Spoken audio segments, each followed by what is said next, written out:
kemudian transaksi dilakukan selesai, maka pihak penjual mengatakan, Bapak kan butuhnya motor bukan laptop. Oh iya, kenapa tadi suruh beli laptop? Maka daripada itu jualah laptopnya Bapak, karena nanti ketika dapat uang Bapak bisa beli motor yang jenengan inginkan.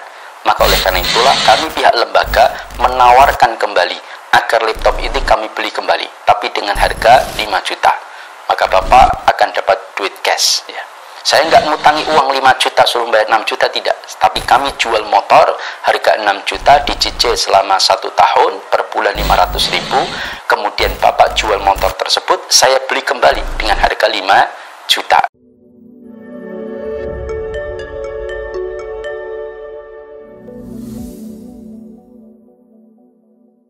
Bismillahirrahmanirrahim.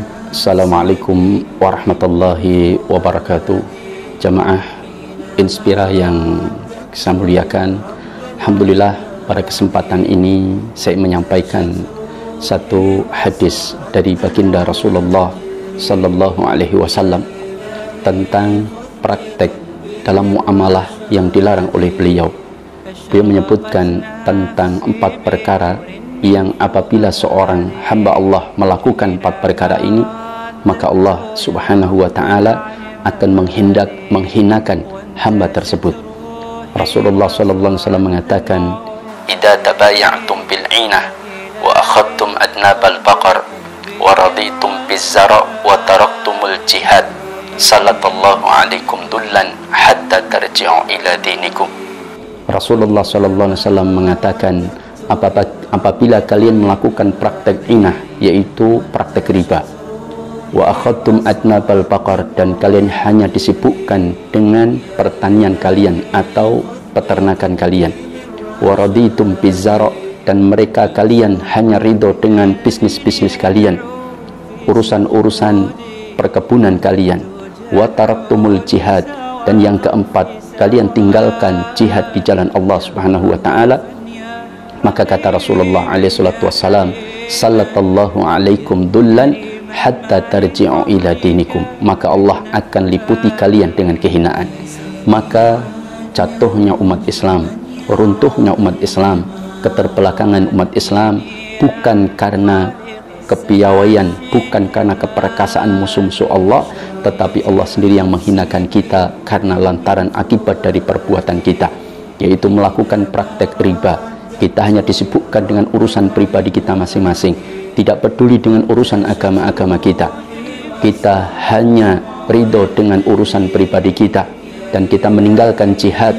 Maka 4 perkara itu dilakukan oleh seorang hamba Allah, maka Allah subhanahu wa ta'ala akan menghinakan hamba tersebut. Maka oleh karena itulah perjuangan umat Islam dengan berbagai lini bidang yang kadang-kadang belum menuai hasil, maka inilah kemudian menjadi muhasabah bagi kita semuanya. Jangan-jangan perjuangan kita, takbir kita di medan pertempuran, takbir kita di ranah yang kita berjuang di dalamnya, ternyata kita masih melakukan praktek-praktek yang dilarang oleh Allah Subhanahu wa ta'ala. Berapa banyak mereka yang takbir memperjuangkan agama Allah ini, di dompet-dompet mereka ada kartu kredit yang bersifat ribawi. Mereka, motor-motor mereka, mobil-mobil mereka masih mengambil dari leasing yang bersifat ribawi.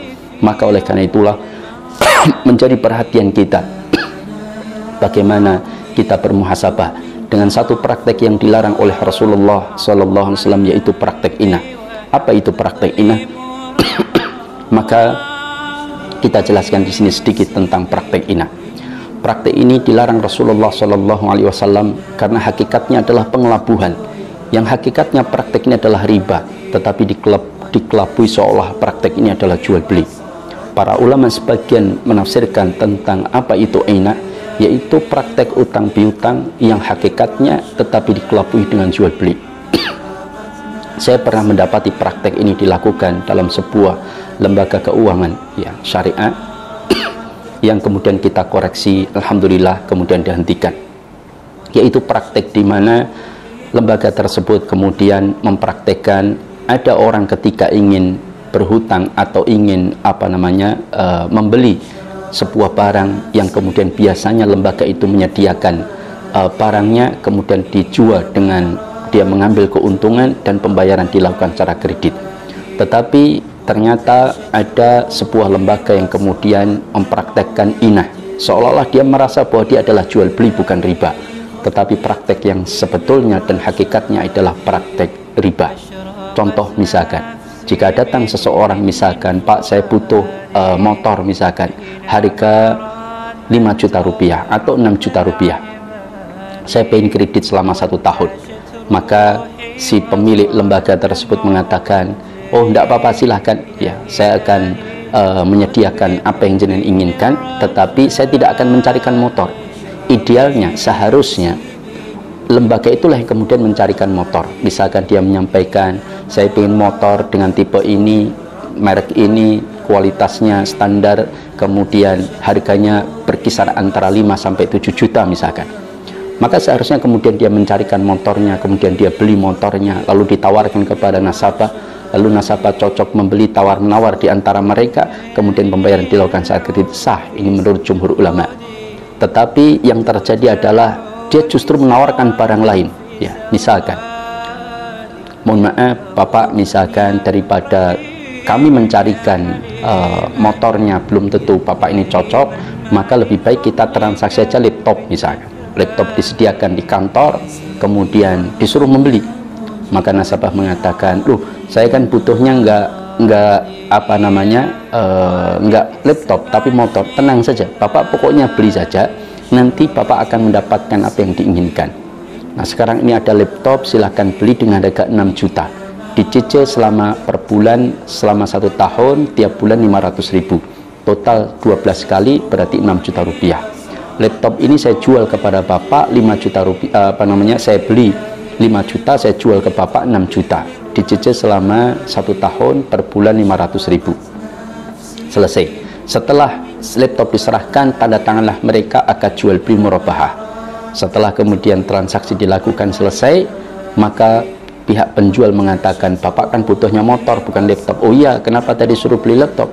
Maka daripada itu jualah laptopnya Bapak, karena nanti ketika dapat uang Bapak bisa beli motor yang jenengan inginkan.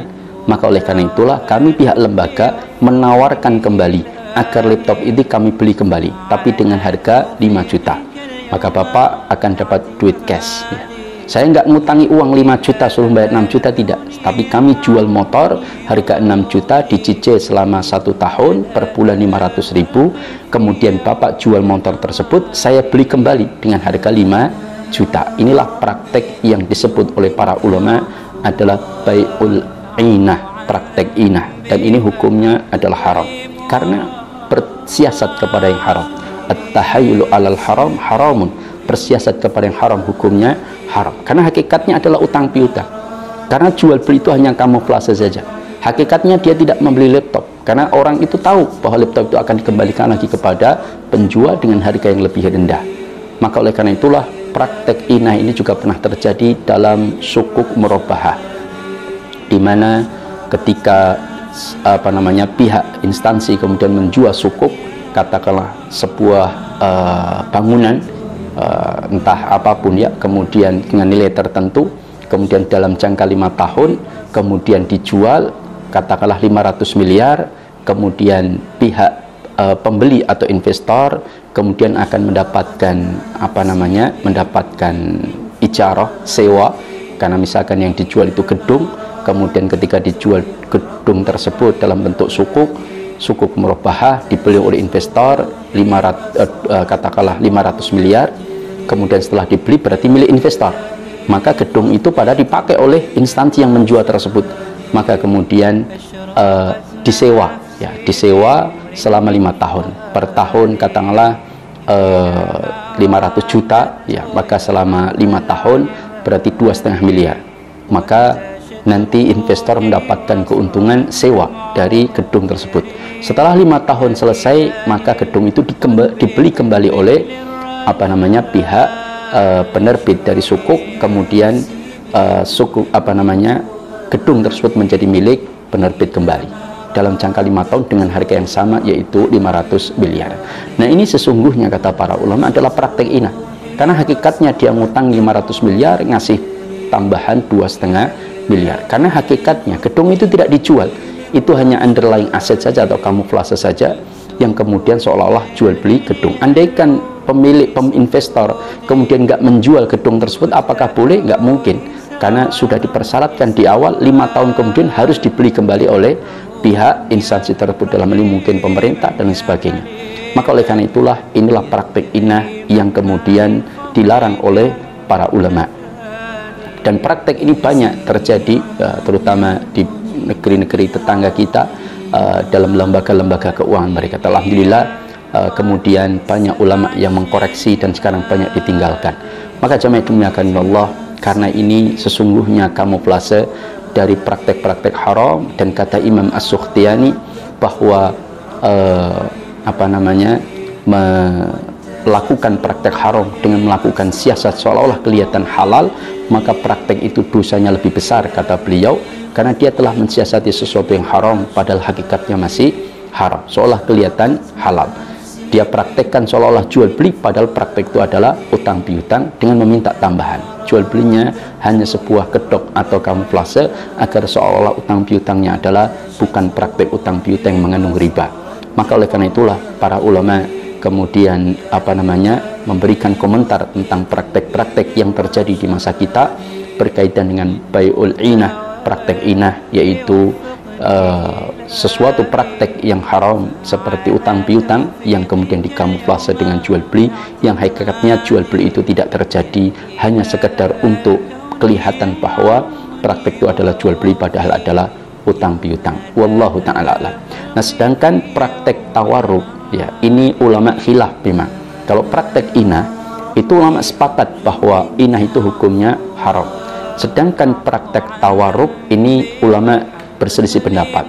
Ada yang mengatakan praktek ini boleh, ada yang mengatakan praktek ini adalah tali pengikat riba. Seperti Umar bin Abdul Aziz radhiyallahu ta'ala anhu, ini berpendapat bahwa praktek inah itu hukumnya, praktek tawarruk itu adalah tali pengikat riba dan hukumnya haram. Tetapi sebagian ulama yang lain berpendapat ini boleh, tetapi dengan syarat-syarat. Ya, apa syarat-syarat praktek ini boleh dilakukan? Sedangkan apa bedanya tawarruk dengan inah? Ini mirip, ya. Kalau inah itu kita membeli dan menjualnya di tempat yang sama atau orang yang sama. Saya membeli barang dari Anda, katakanlah 10 juta, kemudian setelah saya beli dengan cara kredit, bayarnya nanti atau dicicil. Setelah saya beli, kemudian saya jual kembali kepada orang tersebut yang tempat saya membelinya dengan harga 9 juta, sehingga dia dapat keuntungan 1 juta. Saya juga dapat keuntungan, dapat duit cash, meskipun duit yang saya terima 9 juta, tapi saya mengangsurnya 10 juta, dikamuflase dengan jual beli. Itu inah, ulama sepakat haram. Sedangkan praktek tawarruk itu adalah berbeda. Para ulama menyebutkan kalau tawarruk, seseorang yang kadang-kadang butuh uang cash, dia melakukan jual beli dengan cara tidak tunai, entah kredit atau dengan cara bil ajal, yaitu penundaan pembayaran. Tetapi dia menjual barang yang dia dapatkan, yang dia beli dengan cara tidak tunai tersebut, dia jual bukan di tempat dia membelinya, tetapi kepada orang lain, pihak ketiga. Nah, inilah yang disebut dengan tawarruk.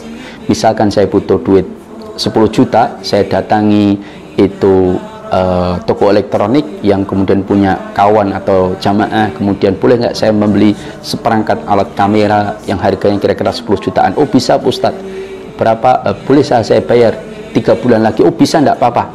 Kemudian saya dapatkan seperangkat itu, alat tersebut.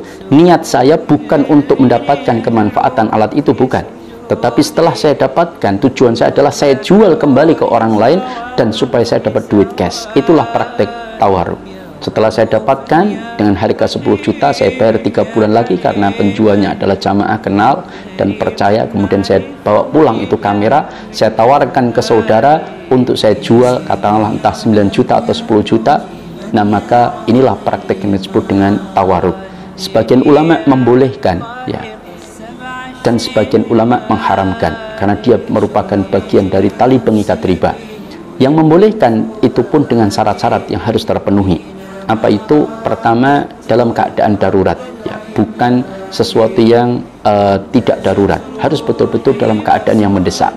Misalkan anaknya butuh operasi, rumah sakit, biaya yang besar dan dia tidak memiliki duit, Yang kedua, syaratnya tidak hanya dalam keadaan darurat, dia sangat membutuhkan. Yang kedua adalah dia sudah melakukan upaya yang jelas-jelas halal, bukan pada upaya yang diperdebatkan, tapi upaya yang sudah jelas-jelas halal. Misalkan utang itu kan mubah, boleh. Dia utang kemana-mana, nggak ada yang ngutangi. Dia mau jual aset, nggak ada aset yang bisa dijual. Atau kalaupun bisa dijual, tapi lakunya lama, padahal ini kebutuhan sangat mendesak, operasi anaknya berkaitan dengan nyawanya, maka kemudian dia melakukan tawaruk. Ini kemudian para ulama mengatakan dibolehkan. Tapi ingat, tawaruk dengan inah berbeda. Kalau inah membeli dan menjualnya di tempat yang sama, tetapi kalau tawaruk membeli dan menjualnya di tempat yang berbeda. Maka jamaah dimuliakan Allah, inilah sekelumit tentang praktek inah dan tawaruk. Dan inah yang disepakati oleh para ulama haram, dan inilah banyaknya sebagian kaum muslimin yang melakukan praktek siasat kepada sesuatu yang haram, yang kemudian dianggap bahwa sesuatu itu halal padahal haram di mata Allah Subhanahu wa taala. Wallahu taala alam bisawab. Assalamualaikum warahmatullahi wabarakatuh.